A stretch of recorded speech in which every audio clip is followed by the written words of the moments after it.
get to the Gemstone search screen, simply go to the search screen here, or the main menu, and you come here. If you just hit retrieve, you'll get everything that's in your database. And here you have sold, yes, no, any. On here it says what's sold, sold no, or both.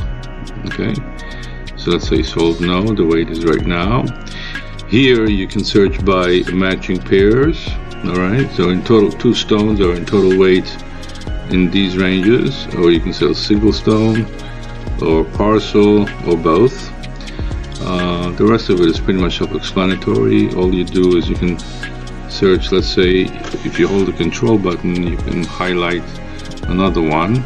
You can say I want to see my brilliance and my emerald cuts, and it'll give you both of those.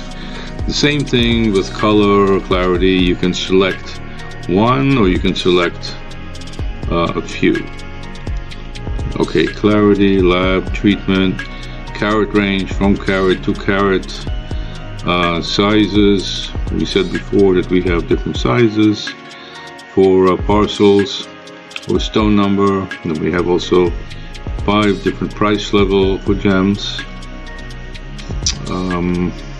Okay, so on the stone status, you want to see what's on hand, what's on mounted, in other words anything that's in jewelry, or on memo. Okay, so on memo is this blue. We turn everything blue that's on memo, and you can click here and see who has it on memo as well.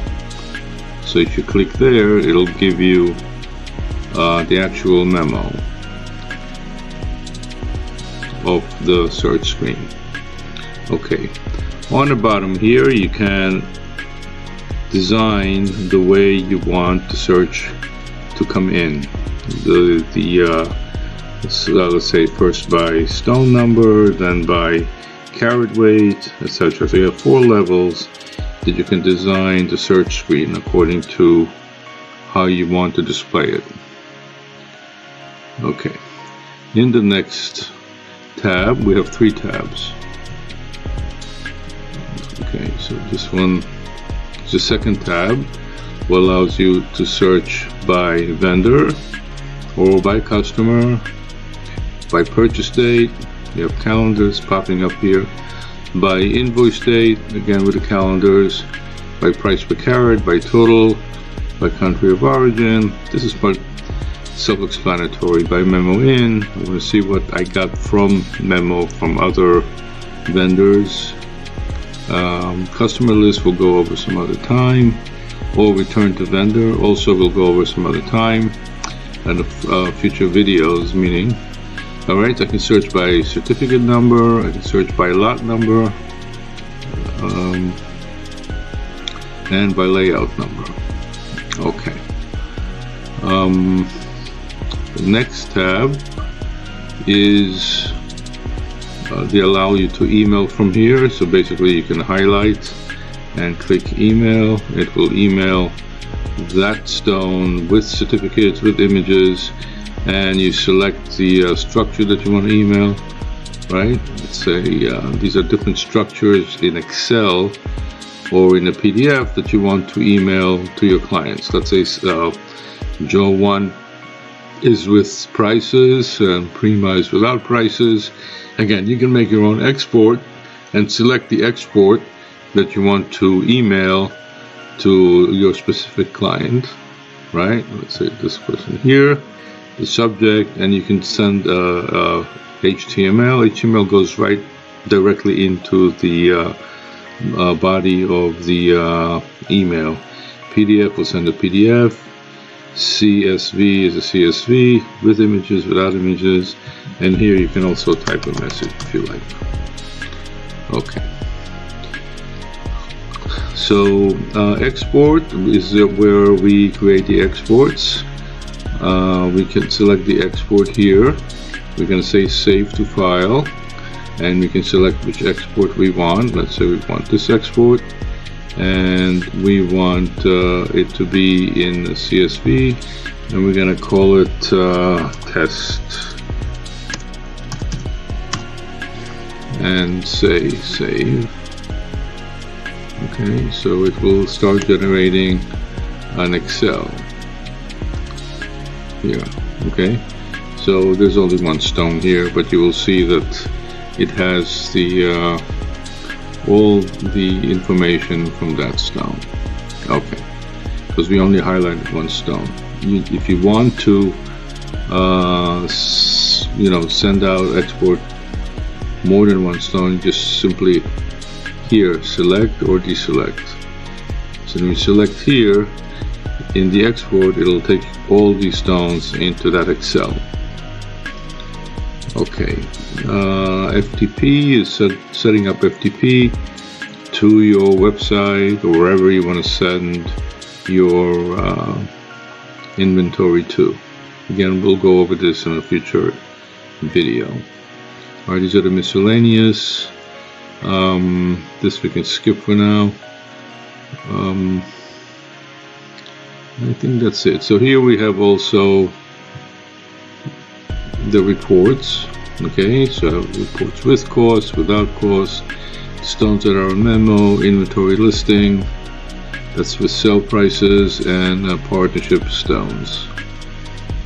Okay, in the history we have all the history that happened to a specific stone. Okay, here you can also print labels, and you can here also print. This print here is sending in reports with sale prices. So if you click here, it'll open up the dialog box, and you say okay. There's only one report here apparently, so whatever is showing there will be here, and this we can customize it any way you want, and that can be with the prices, your selling price. I closed it by mistake.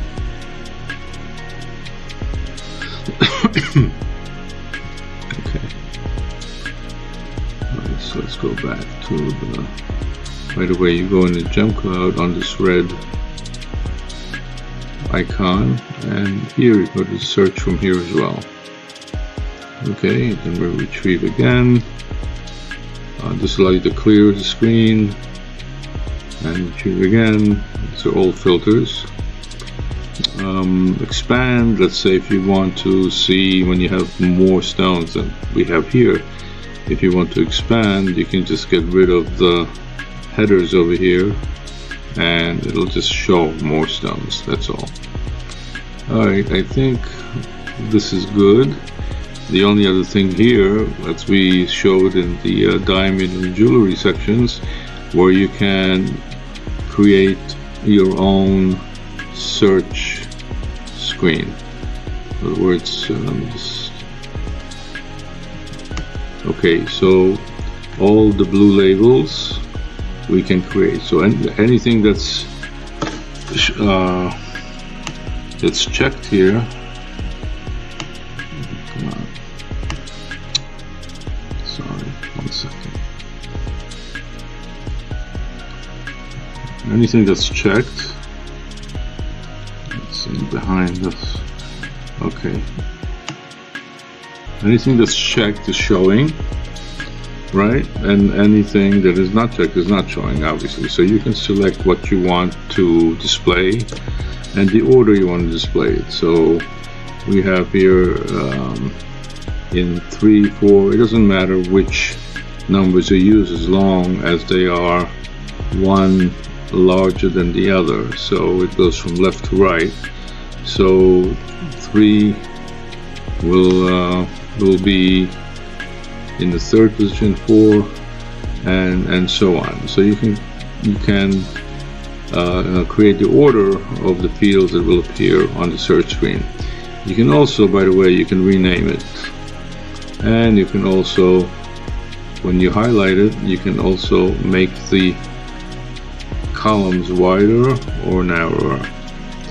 And after you do all that, once you establish what you want to display, you click OK, and then you will just refresh the page and all the changes will take here. Okay, there will be a little bit more about all the other functions from the search in a future video.